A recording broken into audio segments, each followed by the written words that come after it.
Hello. Thanks for agreeing to set up this interview. As you know, we only have a short amount of time, so let's go ahead and get started right away. Alrighty. Now, I know that you've been involved in some work on community issues. Can you tell me what attracted you to the community issue that you chose at the beginning of the semester? Well, the thing that really attracted me into doing zebra mussels, which was the topic that I chose for my community issues project, was that I grew up like fishing for days on days and end with my cousins and my grandpa, and that was basically my life. Like that and hunting were my two favorite things to do growing up besides sports. And I don't know, like it just took over my life completely. Like I wasn't one of those kids who just sat inside and played video games all day or just played with toys. Like I wanted to go out and fish. Like that was my go-to thing. And I mean, like even in high school, like after I stopped fishing with my grandpa, me and my friends would just go out fish by ourselves because that's what we love to do. Like we weren't that type of group to just sit inside and do nothing all day. It just really took over our lives, and I'm actually thankful for it because like in the future I don't know if we're gonna be able to do that. Like, I don't know if we're gonna be able to fish like older people that we know fish nowadays. Like we don't know if we're gonna be gifted that opportunity because of our world and how it's changing. But another thing that really pulled me towards that was I work as a dock boy during the summer, and what that is like I work at a resort and I have like this little dock house type thing, and all I do all day is I just sit there and I help boats in and out, and like, help them load their boats up, let them down, clean their fish and everything, make sure they're happy. And every day all you hear about is people complaining about the zebra mussels and how they're killing the fish, how they're killing the plant life in the lakes, and how they're sticking to their boats. And it's just an ongoing thing that you're never gonna not hear when you're a dock boy. And I'm actually glad that I've learned so much about them because it made this assignment a lot easier on me myself because I had so much personal experience with this.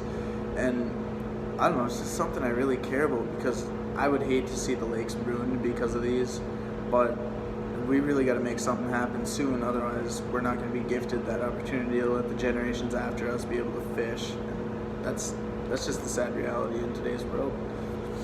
Okay, thank you. Now, your materials also said that you were involved in a community issue team project that focused on a call to action. Can you share with me what call to action your team put forward and why you chose that call to action? Yes, I can actually tell you exactly why we chose that. So we believe like since when you turn 18, you're given all these responsibilities, like you're able to pay bills and you're able to go out on your own and do your own thing, and you're supposed to act like an adult, but they still don't allow you to drink alcohol like an adult, which doesn't make any sense because, I mean, why not? Like, you're able to do everything else when you turn 18, but then you have to wait 3 more years to be able to drink alcohol. It just doesn't make sense to me. And the fact is, there's so many people who party nowadays that are in college. Like, a lot of cops, like the stories you hear, cops can't even stop them from doing it. So why are you having people waste all this money to pay for a consequence of thing that everybody else around them is already doing? It's just completely pointless to me. And a lot of the people on campus have friends that are older and they're 21 and able to drink, and that makes like people like us who are underage want to drink with them too, just because that's our friends and we do everything else with them, but then we're not allowed to do that with them.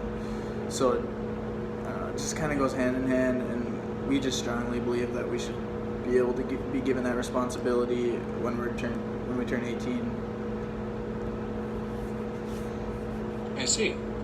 Now, if I were to ask the other members of your team what they think your biggest strength is, what do you think they would say, and why do you think they would say it?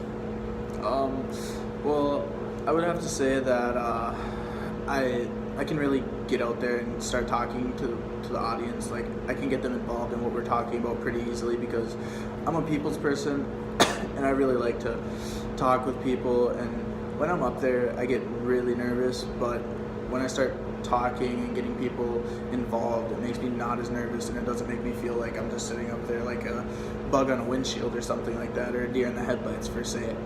But when they're up there and like when I can kind of see their reaction, I don't know, I get this sense of well-being, like I'm doing my job and I'm not sitting there just a broken record and people are just sitting there staring at me and like really not wanting to hear what I'm saying, but you know, like just sitting there and like, when is this gonna get over? But then when you involve them in it, it kind of just makes their eyes kind of open up a little bit more, and you just feel like you're not being stared at, and it just helps you when you're up there giving a speech.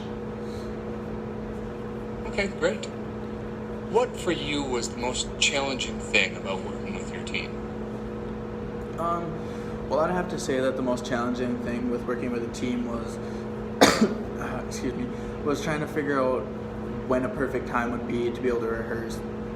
Like, you have work, other classes, homework for them classes, and their social life and your social life somewhat. I guess, like, social life isn't important when it comes to schoolwork, but like if you had other things going on that day, like say an intramural sport game, like you can't work or you can't do that. Like you just go to that and then they're doing something else and you just like text or email each other and try to figure out a time. And then, like, I mean, we got a couple days in, but I mean, it wasn't enough to where we could perfect it. And I mean, that did kind of hurt us, but I still feel like we did a overall good job.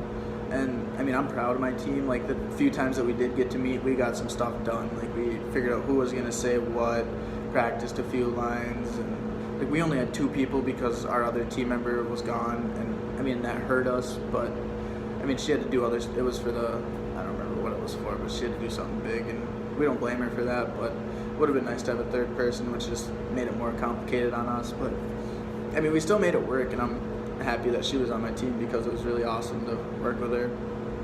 Thank you. Okay, last question. In 30 seconds or so, tell me what your biggest takeaway was from Com 110 this semester. What will stick with you and be useful to you? I think the thing that'll stick with me the most from Com 110 is just not caring.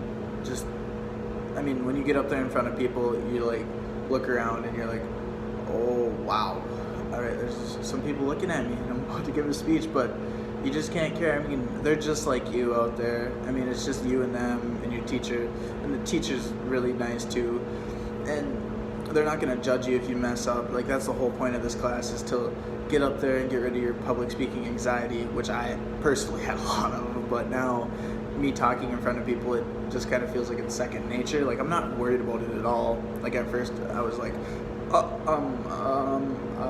yeah, blah, and I just stutter over my words a lot and stuff, and now I feel a lot more calm when I'm up there. Like, I remember like holding my note cards like the first or second weeks, and I'm just sitting there shaking, and now that I'm over that point, and I'm really happy that I took this class. Like, at first I was like, this is gonna be stupid, but now I'm actually really grateful I took the class because I learned some things that I couldn't have learned from any other class, and I realize now why it's important to be a part of your general education at college.